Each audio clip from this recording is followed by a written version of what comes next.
Thiago Gomes. I am an art development director at NetherRealm. Great. So, I'll go first. All right. So, in terms of the reboot, what kind of opportunity did that give you to change the way people feel the world of these characters? Right. So it was a huge opportunity, right? MK11 ended. Liu Kang killed Kronika, becomes Fire God Liu Kang, remakes the universe, right? So in this game, it's essentially Mortal Kombat through the eyes of Liu Kang. So it's his memories, the way he remembers things, his aesthetics, his choices. So we really wanted to reflect that in the environment side, on the character side, and just generally throughout the game. So, and then just real quick on that, so is this entire world that we are looking at, is every character that we see going to be sort of Liu Kang's interpretation of that character? Yes, absolutely. Yes, so this is, again, Liu Kang remembers people, and he remembers, how they were, he remembers their costumes, and a lot of the reimagining of these characters has been through the lens of Liu Kang's, vision. So he grew up in China. He's a Shaolin monk. So a lot of our character choices and costume choices have heavy Chinese influences. And same for just that general kind of area, Southeast Asian. So there's a lot of Cambodian influences, a lot of Indian influences throughout the environments, throughout the character design, and that is a very intentional choice because we wanted it to feel grounded. We wanted it to feel like this is a tangible place with real roots in the beautiful artwork that comes out of that region. Yeah, so with Mortal Kombat, we're talking about almost like 30 some odd years of lore, right? As the art development director, I want to know what you were most looking forward to doing the series, and also what you were not looking forward to. So, we were really, really excited just because this is our first Mortal Kombat on next-gen consoles, right? So, just that fact alone afforded us so much more power to be able to do stuff that we haven't really been able to do in the past. So, if you'll notice, the environments are a lot more detailed. There's so much more little bits and little bits of like environment storytelling within them, and that was really, really exciting for us. And then even like reimagining these classic characters that people have been used to seeing, for 30 years now. So it's always a little, you never know how people are going to react to your choices, your design choices, and it's been awesome to see people's reactions to how we've approached, Scorpion, Sub-Zero, Smoke, right? So there's a lot of really cool stuff there that we're excited about. There's a lot more to show too. And as far as I'm not excited about, you're not going to answer that? No, well, there's always that little bit of nervousness, right? Where you've redesigned something, but like our big thing was really making sure that even though we're redesigning the characters, they still feel like the original characters. Sub-Zero still feels like Sub-Zero. Scorpion is still the essence of Scorpion, right? Like we never wanted to take that away. We just wanted to reinterpret it through the eyes of Hi. When you're trying to envision your characters, like how you're changing them, like how minute are you going into detail? Pretty minute, and that's because, again, to go back to his, but like with the new consoles, we're able to do so much more, right? So if you look at Mortal Kombat 1, 2, and 3, the cool part was the palette swap ninjas, right? The same model, just different colors. But now we're able to do that, but with much more fidelity than we have been in the past. So if you look at Scorpion's costume, if you look at Smoke's costume and Sub-Zero's costume, they're all very similar, but things like if you look at Sub-Zero, he's got more flourishes, he's got a different kind of shoulder pad, his belt is more intricate, his gauntlets are more intricate, and that kind of signifies his ranking within the clan. So we're able to get to that fine detail, and these are things that we haven't really been able to do in the past. So yes, definitely we try and make sure that every little inch of the character is designed and it's something that we thought about, and it's intentional. when they first started, and some of these people probably weren't even around then.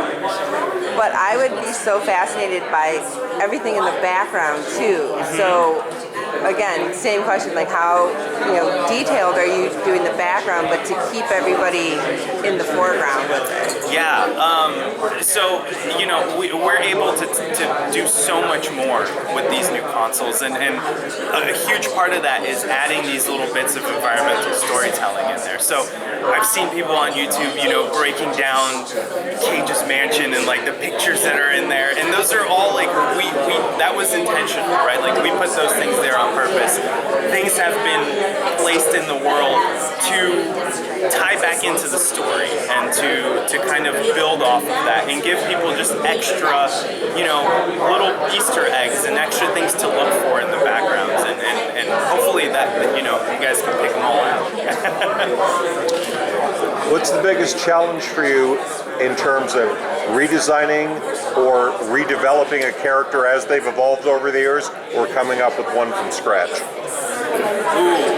So there's different challenges, right? When you're coming up with a character from scratch, you have to make sure you're starting, from a good spot, and you have to make sure that the character is going to be appealing, that it's something that people want to play as. You want to make sure that that character fits into the larger world of Mortal Kombat, right? When you redesign a character that has already been around, that's a lot more challenging, because people have their own ideas of what Scorpion looks like, and what Sub-Zero looks like, and being able to kind of play with that idea without making too many people upset, that's always challenging, right? Because you want to make sure you're living up to the expectations. Thank you. What's your favorite part of the design process when designing the characters and designing the sets? I'm sorry, I missed the first part. Favorite part of the design process when designing the characters and designing the sets? So my favorite part about this stuff is working really early on with concept artists and starting and really kind of building speeds and making sure that iterating early on, so you get something extremely that works really well early on. That's the the secret sauce to this, is making sure you have incredibly talented concept artists to work with, and concept artists that are bought into your product, and that is the most rewarding part of this, is because that's where the fresh ideas really come out. And then once you start making that into 3D and pushing it along the pipeline, it all kind of ties back into, was this resolved in the concept? Now do we have to resolve it, right? So just making sure that that is the most fun part, is paying attention to all of those little details in the concept phase. So when you get to modeling and when you get to animating, it's all already been thought of and it's already been, addressed. So, with particular characters, is there one particular character that you have a favorite design? Ooh, I do. There is. We haven't revealed this character yet, but yes, there's Out of the ones that we've revealed already, I really love the palette swap ninjas, right? Our take on the palette swap ninjas. So yeah, Scorpion, Sub-Zero, and Smoke. Look at their costumes; they're very similar, but there are little hints and little differences between them that is really cool to see. You mentioned about how some people might be upset because of change. Sure. Which is the change you make people more upset about? I think I don't have any in mind, but like it really kind of comes down to, these characters have been around for 30 years, right? They've been reimagined a number of different ways, and we want to reimagine them in a way that it still feels fresh, and it doesn't feel like it's something that we've done in the past before. So that bit is always challenging, because you want to make sure you're doing something fresh that's still appealing and not something that people are going to be like, what is this? This doesn't feel like those characters. So there's definitely, you gonna make everyone happy all the time? No, but you can try. And the really good thing about the game is we have different looks for the characters too, right? So it's not just the base skin that you see. We have different ones. So hopefully that there's something in there for everyone. And even if they don't like the base costume, they'll like another costume.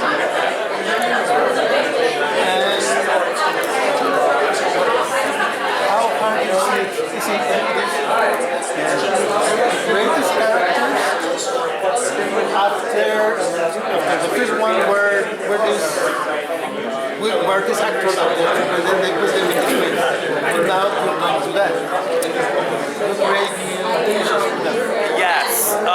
So we, as far as representing like the actual actors in the game, we have a pretty robust, facial scanning system that we bring actors in, we scan their faces. So that's a really big part of our pipeline, and making sure that our character models have a high enough fidelity to express the emotions that they go through in story mode, right? So there's a lot that happens in story, and we really want to make sure that we are giving our story team the tools to convey those emotions properly. So, yeah. Hi. I've been asked everybody about like fatalities and characters, but when you're animating concept of fatalities, it's more cinematic now versus Yeah. Do you have something that was your favorite fatalities? From a fatality standpoint, so the one that we've shown right now, like out of the ones that we've shown, I really like the smoke one where he, the jaw dropper. I just like it. I feel like if it was in the past, we would have just blown the head up, right? But we have the fidelity to be able to cut away, just the jaw, like open up the neck, right? So like things like that are really cool and interesting. We have, for our kind of internal anatomy, we have like MRI data that we use to like really make sure that we are being as accurate as possible with like anatomy and stuff. So showing that stuff off is always really cool. With all the lines we got now, is there an all-time favorite matchup for you? Ooh, all-time favorite matchup? I would have to say it's Katana against Shao Kahn. Katana against Shao Kahn. In Mortal Kombat 11, she screwed his face up, and that was really awesome. Shao Kahn is just such a good bad guy that I love when he's on screen. So, past game-wise, that's definitely one of my favorites. You kind of answered it a bit, but I'll ask anyway. What sort of research goes into like when you animate like blood and guts and bones? Sure. What's that process like? So really early on the environment side, our one of the things we really wanted to convey was after a fight, we wanted you to be able to look at the environment and be able to tell what happened. Where did the fight take place? Like, so if you look at the environment and it's really bloody in the right corner, hey, most of the fighting took place here. And now we've gotten to a place, fidelity-wise, where we even have different blood droplets depending on how the character is hit. So if, we have drippy blood that just like drips out slowly, so you get the little circles. We have blood that like splatter across pieces of the environment, right? So being able to do that and to be able to tell that story of the fight after it's done, that was something that was really important. I just have to think. Okay. I have one. Yeah, what's up? Who do you draw for now? Is it you as a kid? Do you draw for yourself now? The director? The kids now? Who do you serve? So, I'm an MK fan at heart. I grew up in Brazil, and MK is huge there. And I remember playing as a kid, way younger than I should have been playing. And that's who I'm designing for, is the fans. It's myself as a fan, and it's really the fans just in general, right? Like, I think it's really important to make sure that what we're putting out is appealing to the fans, right? And something that they want to jump into and they want to explore. And like we're able to do so much more world building than we've been able to in the past, and that's really interesting to me personally. Of like being able to really get in there and explain why the characters are the way they are, or explain the environments in a much more